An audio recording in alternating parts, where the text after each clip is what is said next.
নমস্কার দর্শক বন্ধুরা, পাপড়ির লাঞ্চ বক্সে সবাইকে স্বাগত জানাই। মাছ বাঙালির সবচেয়ে প্রিয় খাবার। আর আজকের রেসিপি হলো শীতকালীন কিছু সবজি দিয়ে রুই মাছের লাল লাল ঝোল। এরকম একটা রেসিপি থাকলে এক থালা ভাত নিমিশেই উঠে যাবে। আজকের এই রেসিপিটা কিন্তু একটু অন্যরকম ভাবে করেছি, তাহলে ঝটপট করে আমরা দেখে নিই। আজকের রেসিপি সবজি দিয়ে রুই মাছের লাল লাল ঝোল। প্রথমেই গ্যাসের ফ্লেমটাকে অন করে একটা কড়াই বসিয়ে নিলাম। তারপর বেশ কিছুটা তেল দিয়ে কিছু সবজি আমি ভেজে নেব। আমি এখানে আলু লম্বা লম্বা করে কেটেছি, হাফ ফুলকপি, কয়েকটা শিম, 4 টুকরো পেঁপে, চপড করা পেঁয়াজ, আর লম্বা লম্বা করে কেটে একটা পেঁয়াজ, কিছু মটরশুঁটি আর 2খানা টমেটো কুচি। প্রথমেই আমি লম্বা লম্বা করে আলুগুলো কেটে রেখেছিলাম আগে থেকে, সেই আলুগুলোকে ভেজে নিচ্ছি। সমস্ত সবজিগুলোকেই আমি একে একে করে হালকা হালকা লাল করে ভেজে নেব। এই সময় আমি 1 চামচ নুন আর ছোট চামচের 1 চামচ হলুদ দিয়ে দিলাম। হালকা হালকা করে ভেজে নেব। যদি আজকের রেসিপি আপনাদের ভালো লাগে তাহলে কিন্তু চ্যানেলটিকে সাবস্ক্রাইব করতে ভুলবেন না। তার সাথে পাশে থাকা বেল আইকনটি প্রেস করে রাখুন। আর চ্যানেলটি ভালো লাগলে শেয়ার করুন, কমেন্ট করুন, লাইক করুন। এরপর আলুগুলোকে তুলে রেখেছি। এরপর সমস্ত শিমগুলোকে আমি লাল লাল করে ভেজে নিলাম। একে একে করে সমস্ত সবজিগুলোকেই হালকা হালকা লাল লাল করে ভেজে নেব। এবার ওই একই তেলে আমি ফুলকপিগুলোকে ভেজে নেব, একটু হলুদ আর একটু নুন দিয়ে। ফুলকপি আপনারা আগে দেবেন না, প্রচন্ড পরিমাণে তেল টানে, তাই আলু শিমটাকে আগে ভেজে ওই তেলের মধ্যে ফুলকপিগুলোকে ভেজে নেবেন। আপনারা মনে করলে ফুলকপিগুলোকে আগে একটু ভাপিয়ে রাখতে পারেন, তবে না রাখলে কোনো অসুবিধা নেই। ভালো করে ধুয়ে গরম জলে আমি এটা ধুয়ে নিয়েছিলাম। ব্যাস, সবজিগুলো ভাজা হয়ে গেল। এবার আর একটা প্যান বসিয়ে দিলাম, সেখানে কিছুটা তেল দিয়ে তেলটাকে ভালোভাবে গরম করলাম। আমি এখানে 4 পিস রুই মাছ নিয়েছি। মাছগুলোকে আমি ভালো করে ভেজে নেব। রুই মাছের ঝোল করতে আমরা সবাই ভালো পারি, আমার থেকেও হয়তো আপনারা অনেক বেশি ভালো পারেন, কিন্তু আজকের রেসিপিটা একটু অন্যরকম, তাই পুরো ভিডিও না দেখে কেউ স্কিপ করে যাবেন না।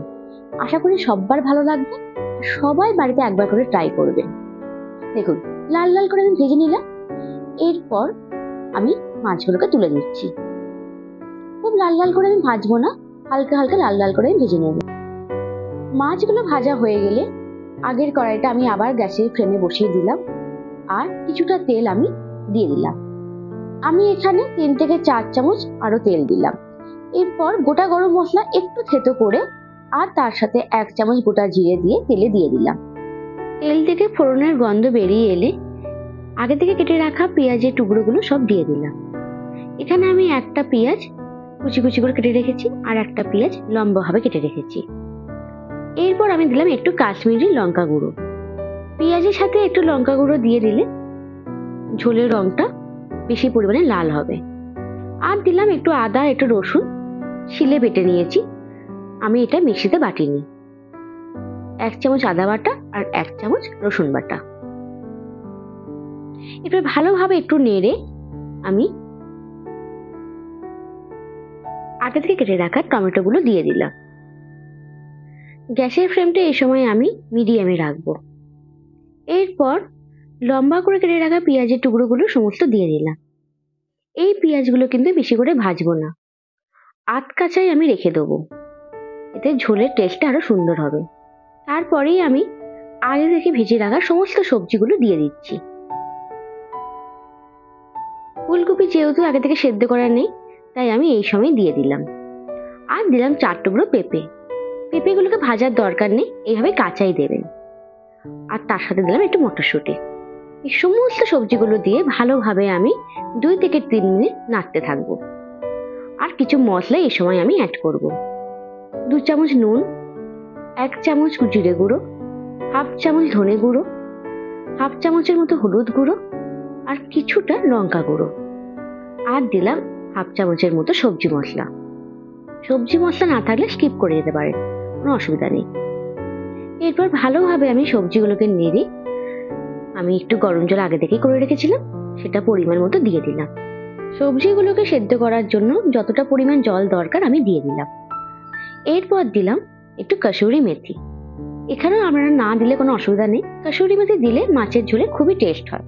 এই সময় গ্যাসের ফ্লেমটাকে একটু লো করব, করে আমি একটা ঢাকা দিয়ে দেবো। 6 থেকে 7 মিনিট পর ঢাকাটা আমি খুললাম।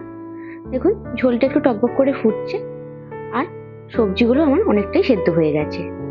এই সময় দিয়ে দিলাম কিছুটা ধনেপাতা কুচি। ভালোভাবে ফোটার পর আমি একটু টক দই ভালোভাবে ফেটিয়ে রেখেছিলাম, আমি সবার শেষে টক দইটা দেবো। তার কারণ আগে দিলে টক দই মাছের ঝোলে কেটে যেতে পারে, তাই আমি সবার শেষে দিলে টেস্টটা আরো সুন্দর হবে।